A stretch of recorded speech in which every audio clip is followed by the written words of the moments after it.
Salut à tous, alors comment faire pour se créer son propre ChatGPT sur ses notes personnelles ou carrément le créer en forme de SaaS pour avoir un wiki d'entreprise?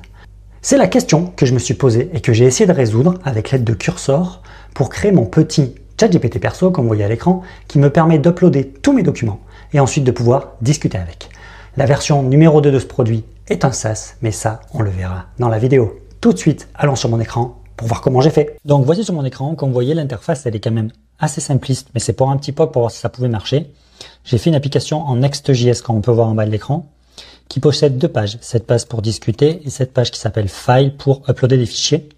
Quand j'en ferai une version commercialisable, je ferai un truc beaucoup plus joli, mais pour le moment c'était pour voir si ça marchait. En fait, le concept de fonctionnement, il est assez simple. Et en fait, ça, je compte le mettre à l'échelle et faire en sorte un petit micro-SaaS que je vais vendre à des gens pour que chacun puisse créer leur micro-wiki ou chaque entreprise avoir son petit wiki qu'elle peut mettre sur son site web avec un petit script.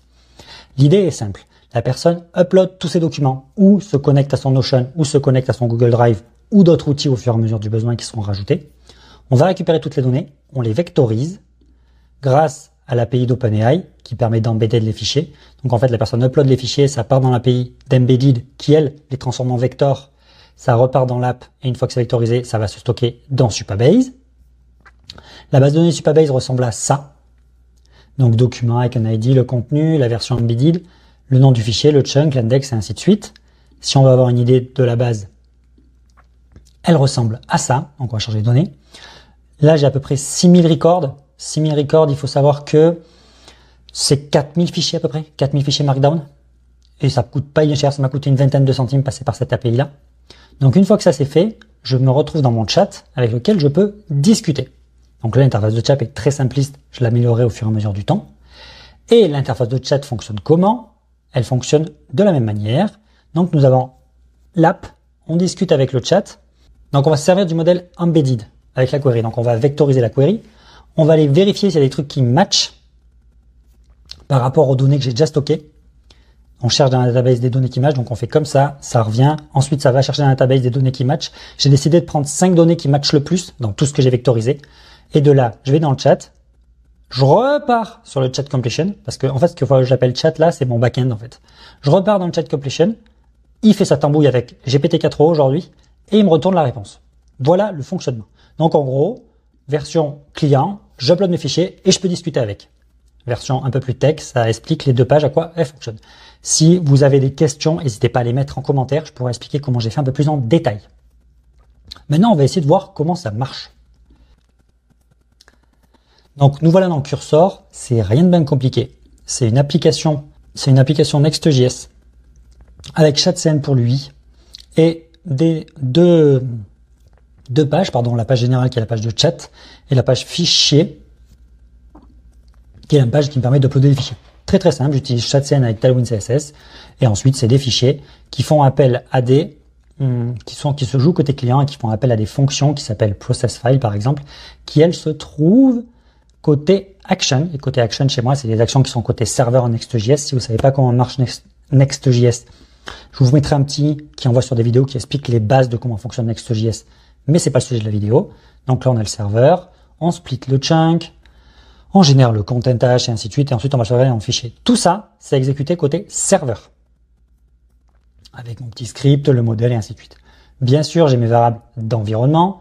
Il m'en faut 3 dans mon cas. La variable pour OpenAI et les 2 variables qui me permettent de me connecter à mon Supabase.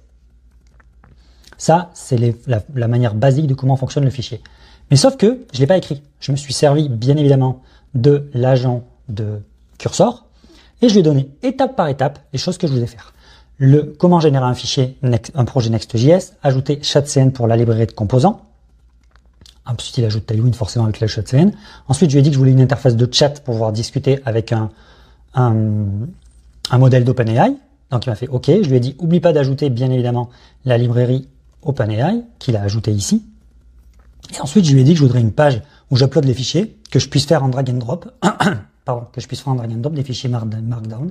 Et les fichiers Markdown, en fait, tu les envoies à chaque fois à l'API d'Embedded d'OpenAI. C'est des modèles spécifiques qui sont dédiés à l'Embedded. Si vous allez sur la page d'OpenAI, une petite minute, j'espère que cette vidéo te plaît. Si c'est le cas, like, partage à quelqu'un et que ça pourrait intéresser.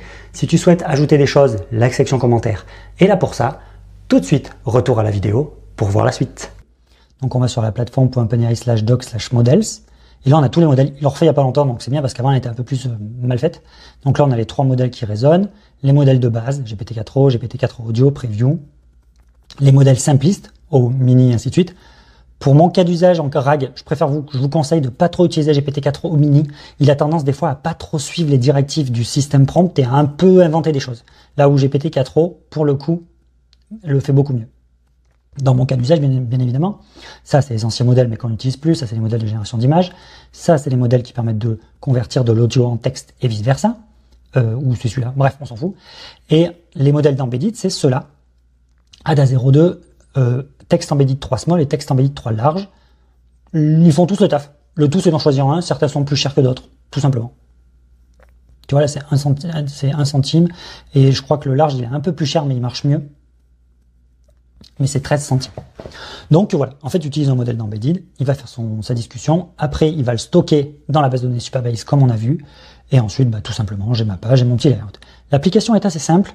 Dans un deuxième temps, je rajouterai l'authentification, et ensuite je créerai des chats et des documents par utilisateur, ce qui me permettra de créer un SaaS, et ça je le montrerai dans une prochaine vidéo. Donc maintenant, on va essayer de discuter pour voir que ça stocke bien mes données.